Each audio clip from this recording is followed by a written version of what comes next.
हे what's up guys, तो welcome back to channel few minutes movies. Movie की शुरुआत में हम एक माँ और बेटी को देखते हैं, जिसमें माँ का नाम सीती और बेटी का नाम लीला है।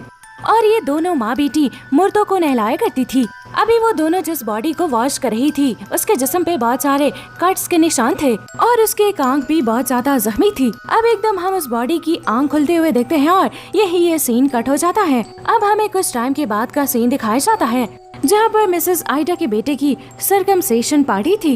इस पार्टी के दौरान हम मिसेस आइडा को काफी परेशान देखते हैं और हम ये भी जान पाते हैं कि मिसेस आइडा सीटी की दोस्त है। अब हम मिसेस आइडा की और भी 3 दोस्तों को देखते हैं, जिनके नाम टेरी, एना और टूटी हैं। बेसिकली ये सारी लड़कियां बहुत अच्छी फ्रेंड्स थी। यहाँ पर हमें इनकी बातों से ये भी पता चलता है कि इनमें से किसी का शौहर भी इनके साथ नहीं है और बाकी जो टेरी होती है वो अनमेरिड है। अब हमें सीती के बेटे को दिखाया जाता है, जिसका नाम आरिफ है। फिर हमें आरिफ की एक फ्रेंड को दिखाया जाता है, जिसका नाम रीका है और वो उससे बहुत ही बात किया करता है। अब हम सीती को देखते हैं, जो काफी परेशान थी क्योंकि उसके साथ कुछ अजीब सी चीजें हो रही थी, जैसे नमाज के वक्त उससे कुछ आवाजें सुनाई देती हैं। फिर हमें गूस्ट को भी उसके पीछे देख पाते हैं। खैर, अब कुछ देर के बाद गाँव में ऐलान होता है कि मिसेस आइडा अब इस दुनिया में नहीं रही। ये सुनते ही सीती फौरन से मिसेस आइडा के घर जाते हैं, जहाँ का नजारा बहुत ही खौफनाक था। वहाँ पर मिसेस आइडा खून में लथपथ मरी पड़ी थी और लोगों को समझ ही नहीं आ रहा था कि ये नेचुरल डेथ कैसे हो सकती है। सीधी वहाँ बॉडी वॉश करने गई थी, लेकिन उसे देखकर ऐसे लग रहा था कि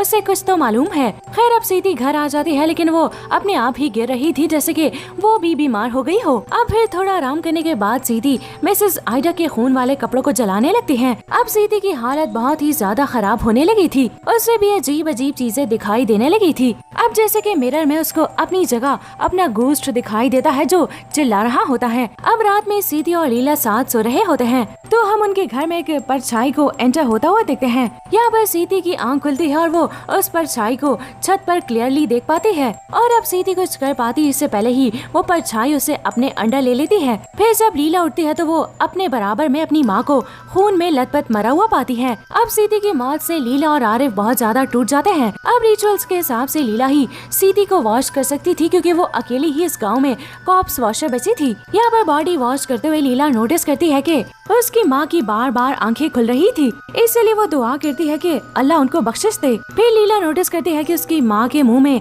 एक वायर का टुकड़ा था, यानी कि दोस्तों वो तार जिसको हम आम जबान में कंडर तार कहते हैं। टेरी का कहना था कि आइडा और सीती की मौत किसी कष्ट की वजह से हुई है। अब उसके ऐसा कहते ही उसकी उंगली थोड़ी सी कट जाती है। फिर हमें एक पिक्चर को दिखाया जाता है, जिनमें इन सारी फ्रेंड्स के अलावा भी एक और लड़की थी। खैर, अब उसी शाम कुरान ख्वानी के टाइम पे हम देखते हैं कि लीला को अपनी माँ और आइडा की स्पिरिट दिखाई दे रही थी, और इतना ही नहीं, उसे एना की स्पिरिट भी दिखाई दे रही थी, जबकि वो जिंदा थी और यही प्रेयर्स कर रही थी। अब घर आने के बाद भी लीला को घूस्ट दिखाई दे रहे थे और तभी उसके पैर में भी वही वायर घुस जाता है। उसके बाद हम एना को उसके बेटे बूमी के साथ देखते हैं। तभी उसके घर का एक कपबोर्ड अपने आप खुल जाता है। अब जैसे ही एना वहाँ देखने जाती है तो एक भूतिया हाथ उसे जोर से पकड़ लेता है और एना तड़पने लगती है। अब इससे पहले कि बूमी कुछ कर पाता, एना खून में लथपथ मर जाती है। खैर, अब आरिफ के कहने पर लीला एना की बॉडी वॉश करने के लिए जाती है, लेकिन वहाँ पर एना की लाश एकदम से बैठ जाती है। फिर वो अपने पेट की तरफ इशारा करती है, जहाँ लीला को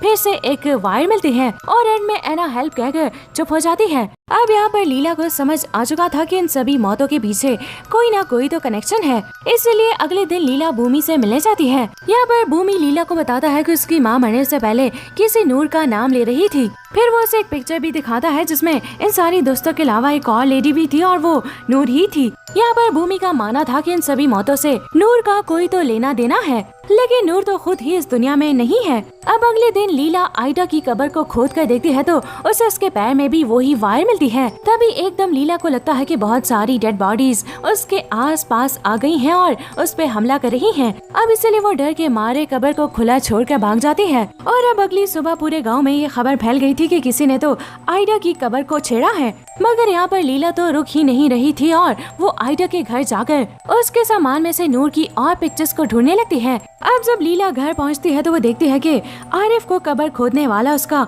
टूल मिल गया था, यानी कि आरिफ समझ गया था कि लीला ने ही आयडा की कब्र को खोदा था। फिर आरिफ लीला को समझाता है कि उसे ऐसा नहीं करना चाहिए, लेकिन लीला उसे वायर का वो टुकड़ा दिखाकर समझाती है कि ये सारी मौतें एक दूसरे से कनेक्टेड हैं और ये शायद किसी किस्म का श्राप भी हो सकता है। यहाँ पर टेरी छुपकर इनकी आधी अधूरी बातें सुन लेती है और पूरे गांव में फैला देती है कि गांव की औरतें किसी कष्ट की वजह से मारी जा रही हैं, जो कि किसी नूर नामी औरत की वजह से है। सभी औरतें इस बारे में बात करने लग गई थी, क्योंकि उनका कहना था कि पहले गांव में एक नूर नाम की औरत थी जो कि दूसरी औरतों के शौहरों को सीड्यूस किया करती थी और उसकी वजह से बहुत सारी औरतों के हस्बैंड उनसे छिन गए थे। लेकिन इन बातों पर रीका का कहना था कि अगर एक आदमी अपनी वाइफ को धोखा देता है तो उसे ब्लेम करना चाहिए, ना कि उस औरत को जिससे वो फिजिकल हुआ है। अब यहाँ पर एक पुलिस ऑफिसर द्रजत बताता है कि नूर पहले इसी गांव में रहती थी और उसकी एक बेटी भी थी, लेकिन नूर तो कब की मर चुकी थी, लेकिन उसकी बेटी अब लीला की एज की जितनी होगी, इसीलिए नूर के नाम को बिला वजह इन मौतों में न घसीटा जाए। अब पुलिस के जाने के बाद हम टेरी को पोजेस्ड होता हुआ देखते हैं, जिसमें कभी नूर की आत्मा आती है तो कभी उन औरतों की जो अब तक मारी जा चुकी थी। नूर की आत्मा कह रही थी कि सबने मुझ पर उनके शौहरों को लेने का ब्लेम डाला था, लेकिन वहीं दूसरी आत्माएं नूर को ही ब्लेम कर रही थी कि वो औरतों के घर बर्बाद करने वाली औरत थी। अब ये चीजें कुछ देर तक चलती रहती हैं और फिर टेरी वापस अपने होश में आ जाती है। खैर, अब रात में सोते हुए लीला एक ख्वाब देखती है जिसमें वो मर जाती है, फिर एकदम उसकी आंख खुल जाती है। अब उसके बाद वो रीका के घर जाती है, जहाँ उसे फेक टाइल्स के नीचे बहुत सारी पिक्चर्स मिलती हैं। यहाँ इन पिक्चर्स और राइटिंग से हमें ये पता चलता है कि नूर की बेटी कोई और नहीं बल्कि रीका ही है। अब ये पता लगते ही लीला फौरन टेरी के घर जाती है और इसी बीच नूर की आत्मा टूटी पर हमला करके उसे मार देती है। अब टेरी के घर में लीला सभी की आत्माओं को देखती है जो कि अलग अलग बातें कर रही थी। तभी वो टूटी की आत्मा को भी देखती है, यानी कि वो भी मर गई थी। उसके बाद वो फौरन टूटी के घर जाकर उसे वॉश करने की तैयारी करने लगती है, लेकिन तभी टूटी उठकर बैठ जाती है और उसके अंदर से घूमते हुए वही वायर बाहर निकलती है, जिसे फिर लीला बाहर निकालती है। फिर यहाँ पर लीला रजत को बताती है कि रीका नूर की बेटी है और वही सबको मार रही है। अब उसके बाद लीला रीका के पास जाकर उसे सुना रही होती है और रीका बस ये कह कर के तुम ये सारी चीजें अपने ऊपर ना लो और वहाँ से चली जाती है। लेकिन उसके जाते ही बहुत सारी औरतें वहाँ की अपने आप ही गिरने लगती हैं और चीखने लगती हैं। ये देखने के बाद वहाँ की सारी औरतें यही मानने लग जाती हैं कि रीका ही सबको मार रही है। अब उसके बाद ये सारी औरतें हथियार लेकर उसे मारने के लिए उसके घर आ जाती हैं और उसे बहुत मारती हैं। अब दोस्तों, इसी बीच हमें नूर की कहानी क्लियर बताई जाती है, जो मैं अब आपको बता देती हूँ। तो दोस्तों, असल में नूर आयडा, सीती, ऐना लोगों की ग्रुप की ही थी और वो सिंगल मदर भी थी, यानी कि उसका सीधी आयडा या ऐना के हस्बैंड के साथ कुछ हुआ होगा, जैसे कि रीका पैदा हुई और इसीलिए उनके शौहर उन्हें छोड़कर चले गए।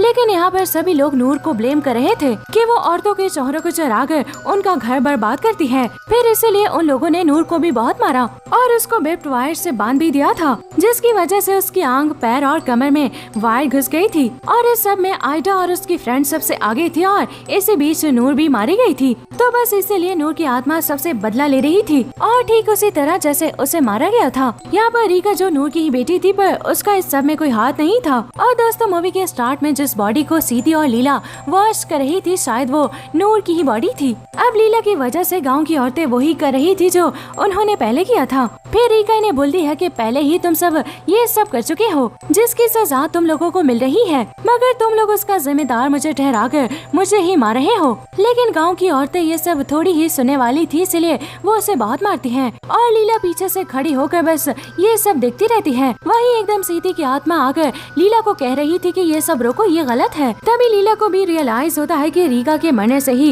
ये कष्ट कभी भी खत्म नहीं होगा, इसलिए वो रीका को बचाने जाती है, लेकिन वो औरतें तो रुकने का नाम ही नहीं ले रही थी, जिसकी वजह से लीला को भी बहुत ज्यादा चोटें लगती हैं। और तभी आरिफ लीला को बचाने के लिए आता है और उसके सर पर भी डंडा लगता है, जिससे उसको भी बहुत चोट लगती है। अब तभी वो सारी औरतें रुक जाती हैं, लेकिन सर पर लगने की वजह से आरिफ मारा जा चुका था और शायद रीका भी अभी नहीं बची थी। लीला वहीं बैठकर रो रही थी, चिल्ला रही थी, मगर वो औरतें अपने अपने घर चली जाती हैं। मूवी के एंडिंग सीन में हम देखते हैं कि लीला एक औरत की बॉडी को वॉश कर रही थी, लेकिन फिर उसे उसके फेस में से एक पिन मिलती है। शायद इसका मतलब यही है कि रीका भी अब उन लोगों से अपनी मौत का बदला ले रही है और उन्हें मार रही है। और फिर दोस्तों, इसी सीन के साथ ये मूवी यहीं दी एंड हो जाती है।